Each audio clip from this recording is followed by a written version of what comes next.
Good morning, good afternoon, and good night, and welcome to the pod where we chat, argue, and wax poetic about the movies that we love, hate, or are simply worth talking about.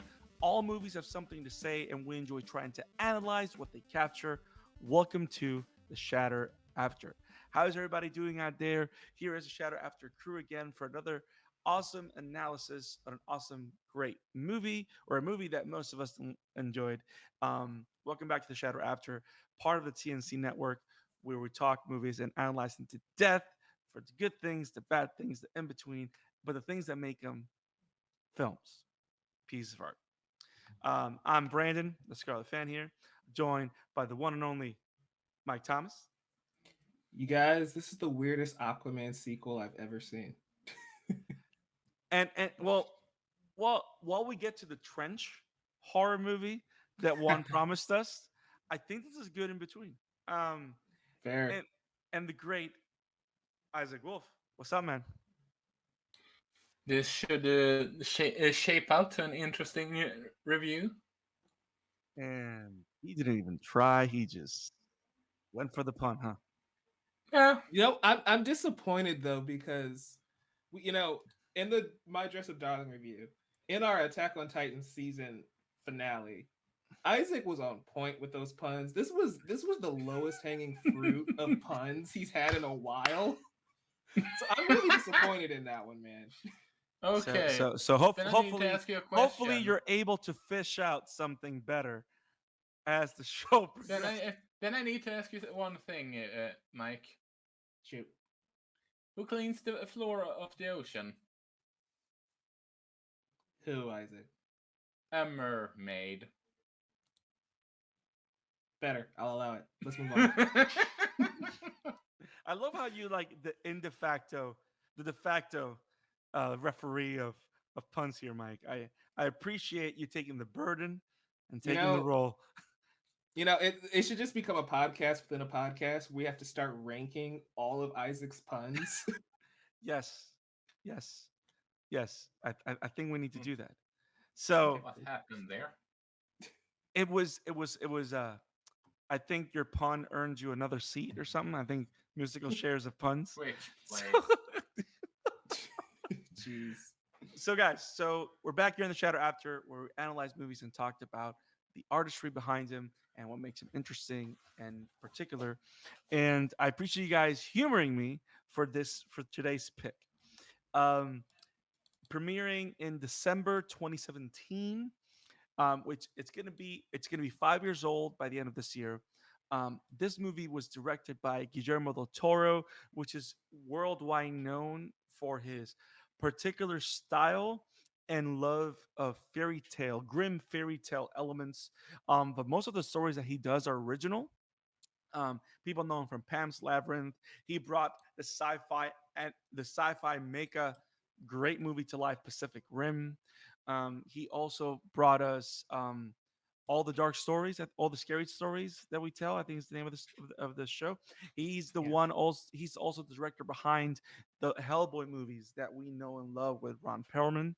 Um, The good ones. the good ones, yes, we have to say it. He's also the director behind my favorite Blade movie, which is the second one, which is phenomenal. Oh yeah. Um, but this is a director with a very unique eye, very unique taste, and I like the fact that every movie that he's done um, pretty much emanates his vision.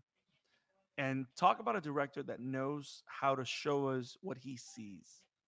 And this is one of those films that definitely um, exemplifies his talent and his eye for the weird and the interesting and the peculiar and the human behind the monstrous, which is, I think, it's the beauty of this film in my taste. The Shape of Water is a modern fairy tale, which I really really enjoyed. I was never ever expecting this movie to catch my eye the way it did, but ever since I saw it in theaters when it came out, it just grabbed my imagination, and I've been Mm. wanting to talk about it ever since. So let's go around as we start our dive into dive into the Shape of Water. Mike, your thoughts? Yeah. So this was my first time watching The Shape of Water, which is A film that's been on my radar. Ha, another fish pun. Has been on my radar since it came out and won Best Picture in 2018's Oscars. I just haven't had a chance to really sit down and watch it. So I'm glad when Brandon said we should do Shape of Water next. I'm like, okay, cool. I can check it off my list, my watch list. And this is a film that is very interesting and deliberate, and it's one of the reasons Del Toro's one of the best directors, writers working today, right? Is because the story he wants to tell, like you said, like the monster, the fear of the unknown, embracing the different ones, right, is basically the theme of the story. And he uses Beauty and the Beast like elements to convey that, but also he, like, I don't know if you saw like the interview he did before where he's like he was watching Creature of the Black Lagoon as a kid, and he was so upset that the woman and the monster didn't get together because That's kind he of his inspiration for the. that's his inspiration for this movie, because he thought that there was romantic tension between those two, Mhm. but no, turns out it was just a generic monster flick. Right. And so he took that inspiration, and that's how you can tell he put his heart and soul into this movie, because it's an idea he's had since he was a child, Yeah. and he went out and made it. And that's just such a boss move. It's Yeah. like when Steven Spielberg said, you know what, I'm gonna go make West Side Story. Why not? No matter how old he is, no matter how outdated that story is, he's like, I'm gonna breathe new life into West Side Story. And Del Toro, you have to be, you have to be a certain level to where you just say that idea I had when I was 7. I'm I'm gonna gonna go go back make to it. that. I'm gonna make that a Best Picture winner. Yep. Yep. Yep. So great, so great. So I really enjoyed this movie, and I'm really glad I got a chance to watch it. Isaac, thoughts? Well, to avoid peer pressure of what are you have waited for, I need to say that in case you wonder if my options really make waves, it's that I don't really like this movie. I don't hate it like I do with Godfather, but I'm not that keen on it, honestly. I mean, It Isaac, you saying better than Godfather is the greatest review anyone can give The Shape of Water. Can it be though, considering I hate that movie? Well, I mean, you're part of that illustrious 1%. So, I mean, you're there. But you know what? It's I'm glad that you dislike it, because as we dive in, I really want to hear your contrasting thoughts, because that's what this is about, right?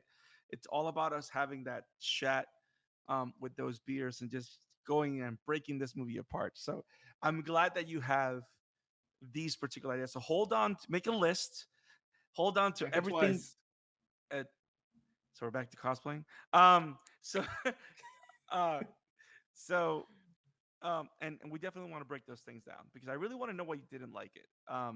And even if your thoughts of it doesn't change by the end of it, that's perfectly fine, because hey, we're all entitled to love what we love and hate what we hate. And when I said in the intro, what we love and hate about films, right? So Yeah. it works. Now, there's something about this film, and I love the fact that you brought up the Creature of the Black Lagoon, and you brought up the whole thing about this being like something that he reminded himself from his childhood, right? And Yeah. he's always been doing fairy tales. Like that's his thing. Like he loves scary stories, but like fairy tales a la Grimm. You know what I mean? We're not talking about Disney or like DreamWorks, right? That does fairy tales with that Western sprinkle of we need this to be innocent, Didn't he do right? the Troll Hunters for DreamWorks, the animated show? I think so. I think he did. Yeah. So most of the stuff that he does, it has that Grimm's fairy tale where it's all like everybody knows the Little Red Riding Hood, but nobody knows the real. Like we always have those conversations, Like like how twisted the Little Mermaid actually is. exactly, or how twist, or the fact that the grandmother actually ate the daughter, ate their Little Red Riding Hood at the end of those kind of stories, right? Yeah. And I like how that's like has been his style, and he's been perfecting it over the years. And every time he does it, it wows people, because the worlds that he creates, the sets that he creates, I like how he finds ways of blending the line between fantasy and reality, where you never know in which one you are, right? Like there's moments where things are as clear as day, as real as possible. And then you see the fantastical abide in the real, but it doesn't feel out of place. Does that make sense?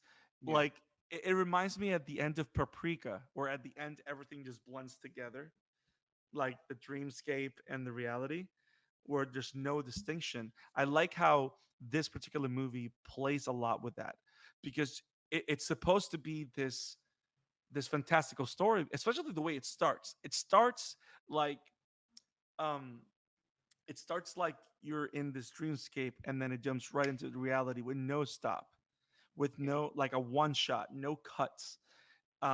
Which by the way, what amazing cinematography, because you got to think that's the one thing that that sparks my imagination.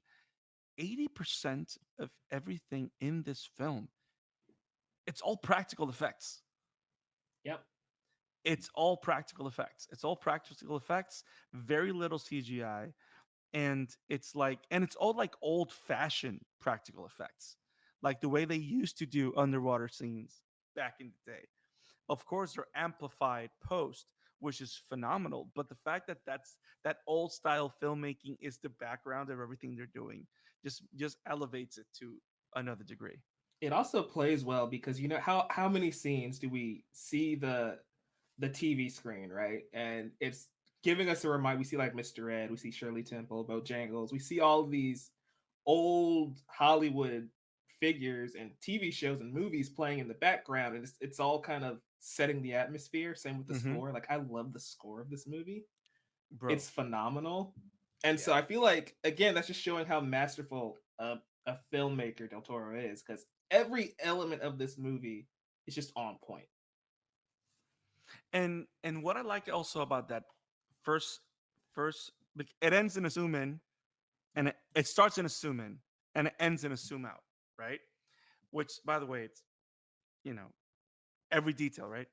But what I love about that first zoom in and how it starts, don't a lot of these shots feel like this was a stage play, or like it resembles a stage play? A lot of the shots, especially the fact that you know that they made these enormous sets, right? Yeah. It's not just buildings they visit. Like we know for a fact that these are all sets, but I like the fact that how they play within the sets is just how they build this world is just great. Um, Yeah, he really is trying to set the atmosphere with like those wide shots and then the yeah, zoom ins, trying to make sure you really get a vibe and understand what's going on in this world. yeah. Now let's take one character at a time, and then we'll go into scenes, right? So Sally Hawkins, what a phenomenal job. I mean, she plays the mute character of Eliza. Um, she literally learned sign language for this role, Yeah, and you can't even tell. I mean, it's like, and the way she communicates, it's so efficient, but not just in her acting, her how much she takes over the screen whenever she's there, but also what a nuanced way of sharing the sign language communiques with the audience and adding subtitles to whenever she talks. yeah, To me, that was one of those things that I was like, I mean, it's like, yes, you have to do it. But at the same time, to me, it was like, okay, yes. Because you got to think about it. You don't, it's like the kind of thing you don't expect, right? Because yeah. most of the times because when you go to movies in the States, there's no subtitles. Like I lived in Puerto Rico for a great deal of my life. For the first 23 years in life, I lived in an island.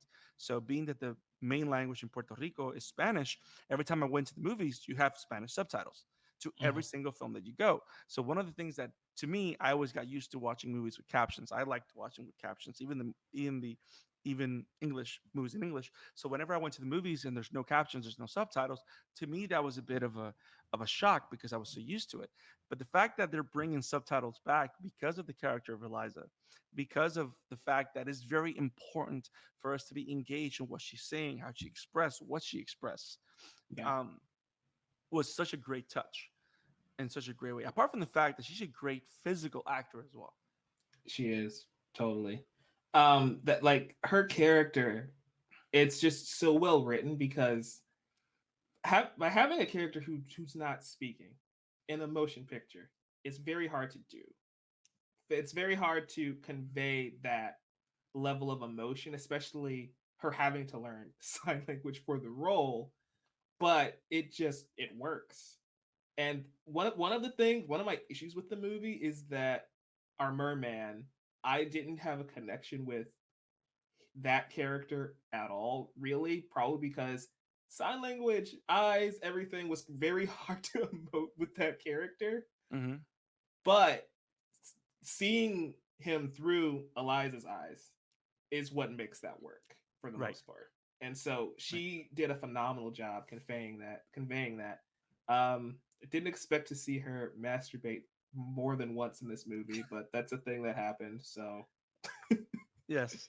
Which also From tells one you, like, naughty from one naughty recording to the next. the only reason I said that was because I felt like that was the only way I'd get you to talk because you haven't said anything in like 10 minutes. So I wanted to make sure you were still I listening. just don't want to interrupt you guys. you Isaac, why did should. you hate No. this movie though? You never really said what your issues were. Well, it's all about the. Honestly, it might sound silly and all that, yes. Is this movie gorgeous? Yes, it absolutely is. It does. Is the practical effects really well made, especially on the creature? Yes, absolutely. But it's something regarding the direction in this movie that makes it just come off so slow and too. I don't want to say full of themselves, but that's the closest word I can think of. It's not as pretentious as Godfather, but it just comes off as. Mm, it just didn't connect with me with how the direction was flowing. And Like the flow of the honest, story, or like what? yes. If Okay, you like you thought it was too slow paced, or that too, I believe it was a 2 hour movie, but it felt like four. oh wow, That's a lot. that's wow. Okay, No, and you know what's crazy? That I actually like the fact that you're honest always and you tell us what you think. And and what I like about your reasons for not liking it is the fact that that's kind of the point. Like like everything that you're saying, like it's full of himself or like it drags. Um I think it was all very deliberate. And that's kind of what I like about it because one of the You're things that absolutely right. It was very deliberate and it's kind of it obvious. and I like the And I fact. can respect it for that. It's just that Hmm. it didn't connect Yeah, with me. it didn't work for you, and that's totally fine. yeah, I mean, it's not meant to. Some movies, and I can tell, like this is one of those movies that this is not for everybody. Like, not everybody's gonna actually go like, "Oh, The Shape of Water is the next." You know what I mean? Not yeah, everybody's gonna take the time because you got to think about it. The Shape of Water, it's kind of like an indie film. That's really like if we look at it the right lens, it's. I mean, it wasn't like major, like it wasn't 21st Century Fox. It was Fox Searchlight, which is yeah, technically their indie studios, right?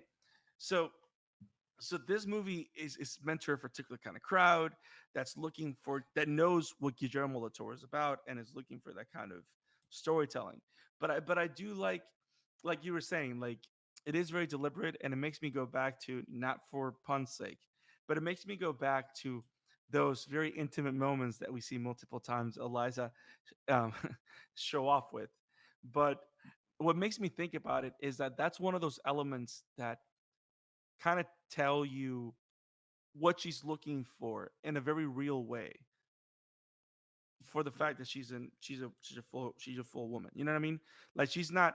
This is not a female character that's looking for something superficial. Like Yeah. she is longing for something that's real, that's tangible.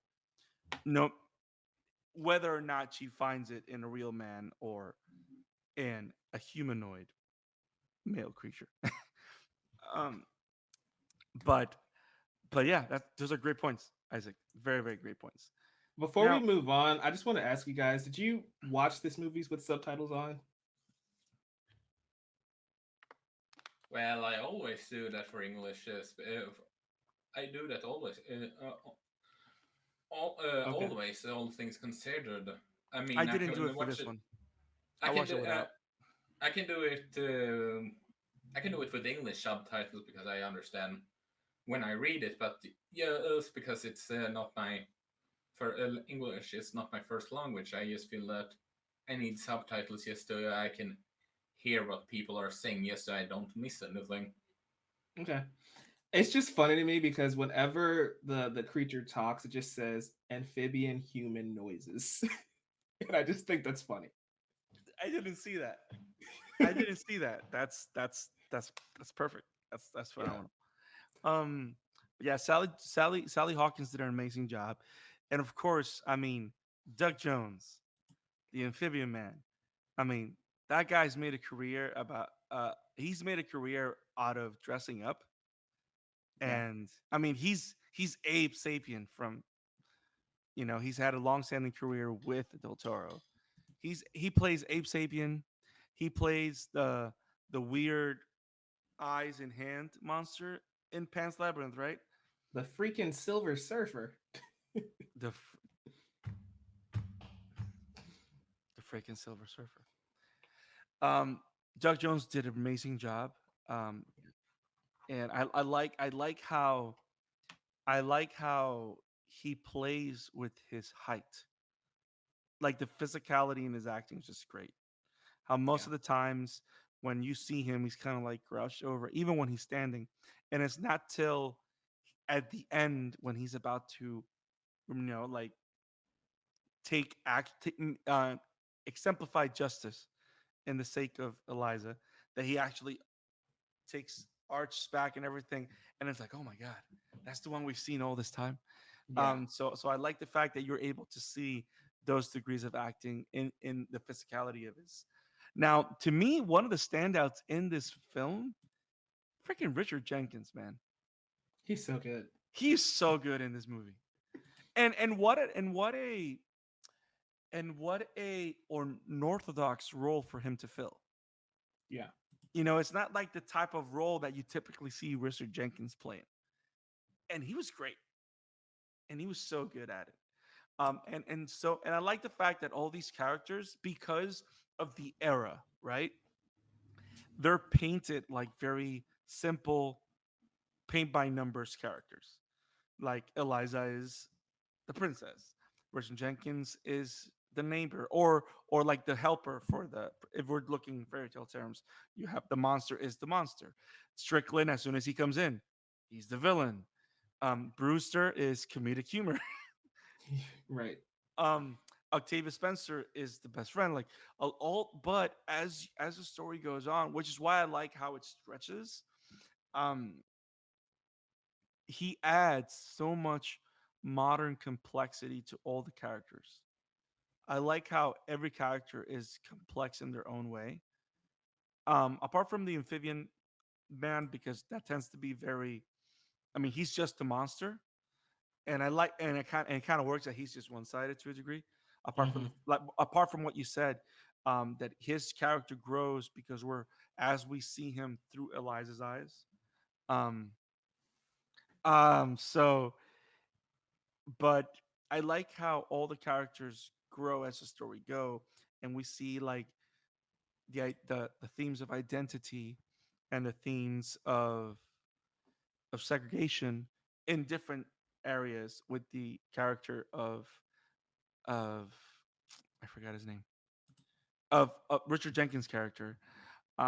We see the typical household of African American couples in those days, how things were with Octavia Spencer and Brewster. We see the whole thing with Strickland with the Americana kind of look of his The wife, his American kids, dream. the American dream. No, Mhm. and the idea that he's like he's his fingers have been bitten off, he's in pain, and his son tells him about jetpacks, and all he says is, "This is America."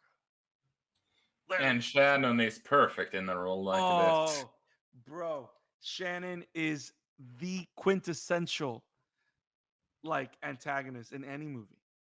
I mean, whenever He's he's just in the great. movie, he's Yeah, the man. best part of the movie, except for Batman versus Superman, where he doesn't get to talk, you Right. know? But Because it's like, yeah. Yep. whenever he's on screen, phenomenal job. Mm-hmm. But also going back to like what you were saying, these characters are simplistic in nature, but there's deeper meanings to them. Like, think about one of the biggest lines to me in this movie is when he's saying that he's never gonna lose. He can't lose, right? Yep. He always comes through because he's the archetype of a hero, right? Yes. Tall, chiseled, white, The typical American hero. right? Fighting this monster, right? That this how many stories have Exactly. we seen like that Yep. before? Yep. But again, he's flipping that narrative on its head, and he's the bad guy. It's akin to Beauty and the Beast again, right? With Gaston being the bad Yes. guy, not the Yes. Beast. Yes. And that goes back to I have a quote here from Del Toro when he was doing the press junket. He said, "The Beast doesn't have to transform to be loved." He hated the ending of Beauty and the Beast because he becomes human at the end. He and Belle fall in love, blah blah blah. And it's like that's knowing his mindset making this movie. It makes me appreciate it even more seeing how deliberate, how methodical he was. The Yep. very things that Isaac didn't like about this movie are the very things that made me really enjoy it. It's not my favorite movie, but Yep. I understand and appreciate the artistry behind it and the effort and everything he put in when he was crafting the story. Yep. And it's Let me put it like this. I know what he Yes. wants to tell, and I respect the hell. Okay, sorry, I respect this movie a lot. But it just the execution, direction, all that jazz, it just didn't flow with me. No pun intended, actually. It's you, Isaac. The pun was kind of intended, wasn't it? yes. No, not this time. Actually, No, but it just it just flowed naturally like water. it takes any shape, right? Um, Heh. but yes, everything you guys said, yes. And I like, what I love about the character Strickland's also is the fact that he he's the hero in his own movie, Yeah. and that's what makes his character complex because he falls deeper and deeper into this rabbit hole because he's the hero in his own story. And I like how everything how he becomes more the darkness inside him is displayed even further as he reaches to the end of the film, which I like the deterioration of it. They're ripping the Um, fingers off, man. you know what's funny? It's like kind of like imagery. Like the Yeah. beast by biting his fingers off and then trying to put it back together. It's like the beast is trying to expose how rotten he is. And it's Yeah. like as the movie progresses, you see those fingers getting rotten and rotten and rotten to the core to the end until it rips them off, and all you have is a flesh wound and all the pussy gone. But can we talk about the whole thing about the monster, which is one of the things that I love about this film is the fact that just like Del Toro said, he doesn't have to stop being a monster to be loved, right? I love the fact that the monster is a monster. Yeah. Like it's not like the beast that he can talk and he can. I mean, this monster has that capacity. It's an intelligent being, right? But it doesn't stop. It doesn't have to become excessively human for It still us. destroyed a cat. Yeah. Yep, it's exactly like you still see that, and I like how that's kind of like the the gateway to us seeing how mystical he is with the Mm-hmm. whole "it's my hair." But I like the fact that he's a monster through and through, and the fact that he was loved as a monster, which I think that's the point. Like you don't you don't love someone when you love someone. You don't love someone because they're different. You love someone because there's an understanding, because you guys find a connection in a level, which is the whole argument. That scene where Eliza is which is one of the most powerful scenes in the movie, where Eliza is trying to get Giles on her side in the heist of the monster, right? A lot of heist in the last 10 years. Um, the heist of the monster. And she's telling how when he sees me, he's happy. When he sees me, he doesn't see what I lack. He just sees me. And the Yeah. fact that when you care about someone, when you connect someone, at the end of the day, which brings me back, I know it's kind of like, we're kind of like, well, we do all the pods, so it doesn't matter. But on my dress up darling, that's the whole thing, you know, Link in the description. like in the description.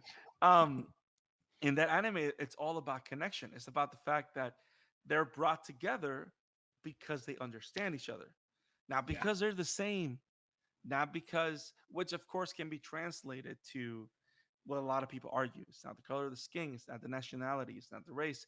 It's the fact that they understand each other. That's how they can have connection, and nothing else matters. Which is one of the Exactly. most beautiful things in the movie. Which is why I love the fact that we're supposed to understand that all this is being narrated by Giles, right? And like how you go towards the end, like his last, like the shape of you, because love will take the shape that it needs to take for it to, work and bloom. And it's just great. So I have a question for you, Brandon. Especially since you've seen this multiple times. Since he is narrating the story, and at the end, he's not quite sure what happens. Do you think Eliza drowned? Do you think she really spouted gills? Or is I that him? Is that what he hopes had happened? I think that's what it is. I think that's what it Okay. is. I think we're supposed to believe that yes, it just makes sense, right? Because by the way, talk about a film planting the seeds of anything in your face. Yeah, as soon as I saw like she moved, I'm like, oh god, don't tell me she spouts skills at the end of this movie. Right, right. Which by the way, I like how, again, we're going back to the word that Isaac used, which is perfect for this film. This Mm, film is deliberate. Everything that it does is deliberate. But yeah, then that's what fairy tales are not known by their complexity. They're known by being deliberate in their message, right? Which is one of yeah, the keys of most myths, legends, fairy tales, and stuff like that, right? Um, the whole thing with the calendar being a recurring character in the film, and not only it's it informing to what's happening in the plot, right? With the little things behind the date, but also it informs the villain at the end of where they're gonna be. Like those little details, the whole thing about boiling eggs being a whole thing, the yeah. egg timer, like the egg is what brings them together. Um, and but also like the whole thing with the music, especially the 30s and 40s music that they play. Um, I like how music is their means of communication, and it starts with Eliza just playing music for him, and then it expands as being an extension of her soul in that whole dance set piece. Which, by the way, I don't know if you guys noticed, but as the song starts to play, it literally syncs with Eliza talking and singing, and then it transfers. Which it's like, what a way to transfer to a dream sequence. Yeah, that's such a great moment. Yeah, so great. But Such yeah, a, I agree with you. I agree with that. I think is what we're meant to believe mhm. based on Giles' understanding. And even Giles doesn't tell us like, "Hey, that's what happened." Like Yeah, that's so it makes you think, yeah, that's what he believes. I think that's what he thinks. That's what he believes happened because most fairy tales were not meant we're meant to kind of like grab the lesson or grab The moral the of the story. and move on. Yeah. It's not about what it's not about and then in the shape of water 2, um the amphibian man joins Jason Momoa against Orm. It's not like we're not going to see the part 2 of this. Exactly. Unite the seven, right? I mean, he's somewhere in the season. Now, can we talk about the fact that it takes place in Cold War era United States, and we have a Cold War plot in the middle of the movie? I know, right? Like that. At first, I was kind of unsure what time period we took place in, but as soon as that happened, I'm like, oh, okay. Yep. Way to put that right in the center of the film. Yeah, yeah, And it's like, oh, there's no question about what time period this movie takes place in anymore. yeah. And I like the fact that it So crazy. works because it works because of the time period. Yeah, Because who else? The Russians. There's no one yeah. else. That's it. You know, and it's all about and I like the fact that and that's how you know that Del Toro knows his stuff because you got to think about what was the Cold War. It was a battle of threats and information. That's what it was. It was all about them trying to beat each other or be ahead of each other in the technological curve as a superpower and all that stuff. And I love the fact that when it comes to those spy versus spy moments, right? That's all it's about. It's all about the creature as a source of information, as a source of intelligence, as a source of something they can grow and learn. I like the whole argument with Dimitri's. But by the way, that guy, I love that actor. He also plays the role of the CEO of Purdue Industries and Dope Sick, which by the way is an amazing series. Oh yeah. Um, um, but I like the fact that the goal is that the Americans don't learn. That's why you have to kill it. Like, I don't know. I like the shenanigans. Isaac, did you like the Cold War shenanigans? I mean, it made sense for the plot and all, and using the Cold War as a background for the reason you said, as in they they destroy what they don't understand. Yeah. Is it just me or like this is the second one of Del Toro's quasi original fairy tales that he involves war somehow? Because Pan Labyrinth has war front and center of it as well. It could be again like it may not even be intentional. It could just be like deep seated from his childhood. Because you think about the beginning of the Chronicles of Narnia, and the kids are having to flee their home because of war, Yeah, and then they that end was up at the going to the heart war. of World War II, right? It's World War. It might be World War I. Might be World War I. Not quite sure. Okay, okay, But the kids end up, moving in with this old man. They go into the wardrobe. About it, the plot happens, and right. so it could be every fairy tale starts off in a similar predicament, and so that could be either consciously or subconsciously kind of weaving that type of narrative thread in there. Yeah. Let me take a look here. So Guillermo del Toro was born. I mean, he was a child at least towards the end of he was. I mean, the Cold War was all the way to like the mid '70s, right? Or was it just in the '60s? It's when Rocky beat Drago. Oh my God!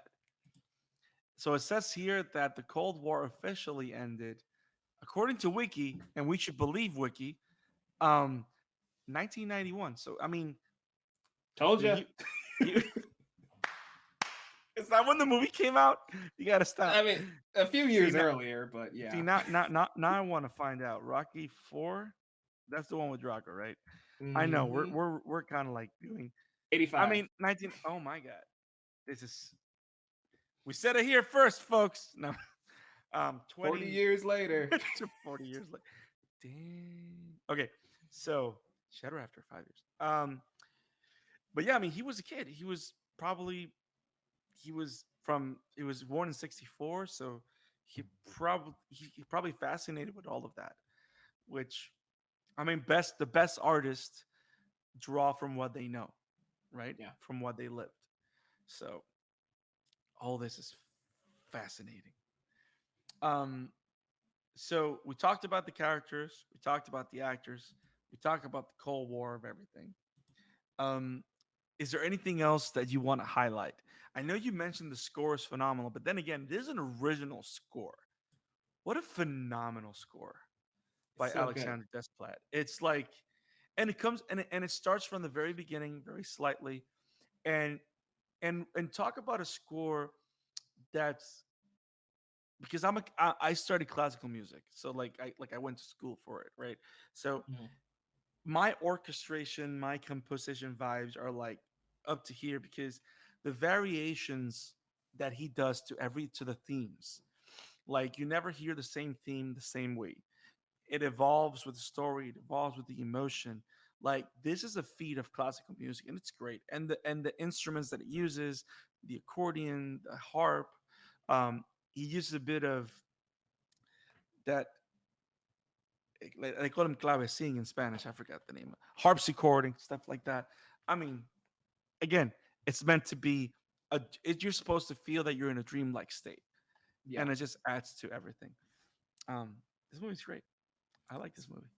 It's it's a great film, and it's one that I'm interested in rewatching sometime in the future because again, at the time of recording this, I'm only like an hour removed from watching it. And so it's like Fair. it hasn't even really set in. I haven't had a chance to really sit with it. Yeah. But just from first viewing, it's great. It's great.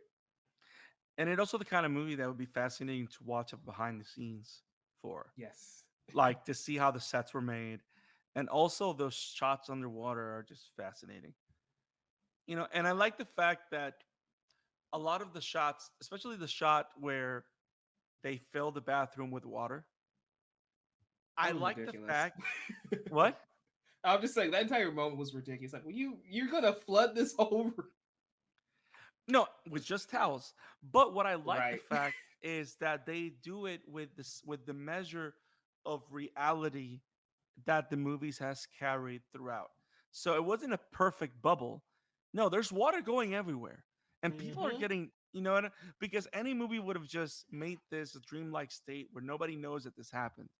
It No. dropped in one guy's popcorn in his mouth. That was honestly hilarious. Yes, there's a lot of salt in that water. So it was sorry. But but it was great. It was great. It's Um, great. I think we've said a lot on this movie. This movie was great. Isaac, you thought it was okay. You thought it was great for the reasons that it could be great, Mm, and you thought it was okay, and you thought it was bad for others. But I'm really happy that you told us what you thought about it, and you actually took time to see it. So thank you. yeah. And it's not a movie I will return to, but I figure I could give it a chance anyway. And yes, Cool. Mike, I'm going to watch Hamilton, even though I doubt I'm going to be fitting for that episode. Awesome. It's a great play. Yes, it is. So thank you guys for joining us for this episode of the Shadow After. We've had a blast talking about The Shape of Water. Hopefully, you've enjoyed our conversation and our deep dive into it. This is a very beautiful, artistic, and particular movie. It did won the Academy Award back in 2018 for a reason. You should definitely go check it out. If you need a place to escape to and just watch an awesome film with awesome acting, go watch Shape of Water. I mean, if you don't like fairy tales and you don't like fantasy, slight horror, then this is not the movie for you. But if that's your jam, or if you've liked other of Guillermo del Toro's movies, you're gonna love this one. And you should definitely go check it out. Well said. Mr. Isaac, where can we find you, my brother? Well, you can find me over at Wobem Entertainment, and you can find me on Twitter at Emblemaniac, and you can find an anime and manga pod we're doing over at the Amateur Taco here on YouTube. Every podcast sites besides Podbean, and our Twitter is the Amateur Taco Pod. Awesome. We need to get you guys on Podbean. Like, really. We gotta figure something. We gotta figure something out. Um, Mike, where can we find you, man? Yeah, you can find me on Twitter at Novice Cinephile, Facebook Novice Cinephile, Instagram The Novice Cinephile because somebody stole my name for some reason. I don't understand how that works. But of course, youtube.com/Novice Cinephile, where we're doing Fooly Cooley will just never end because every time I think I'm close to being done with it, they announce a new two new shows. So that's happening on the channel. And of course, like Holy Isaac said, coly. Fooly Cootie. Holy As coly. Isaac said, the Amateur Otaku podcast. We just wrapped up Attack on Titan. We have a bunch of stuff over there. Check that out. That is going to be links down below. Awesome. And you can find me at the Scarlet Fan 52 on Twitter, at the Scarlet Fan 52 on Instagram, and at the Scarlet Fan 52 on TikTok, even though I have no idea what I'm doing there. And if you love what we do in the Shadow After, we're part of the TNC, the Novice Cinephile Network. Go check it out on a playlist. We have our episode on The Godfather. We just put out our episode on Good Will Hunting, and we have The Shape of Water. We're going to be covering a lot of movies coming forward. We're going to do the Batman. We're going to do the Avengers for the 10th anniversary. We're going to do Blade Runner 2049. There's a bunch of stuff that we're covering, but everything in due time and with awesome reviews and awesome friends. So go check that out there. If you want to listen to us in podcast form, find us on Spotify, Google Podcasts, Apple Podcasts, Stitcher, where all podcasts are found. You can find The Shadow After.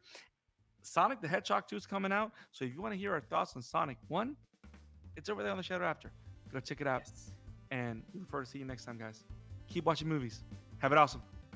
Peace. Hej då.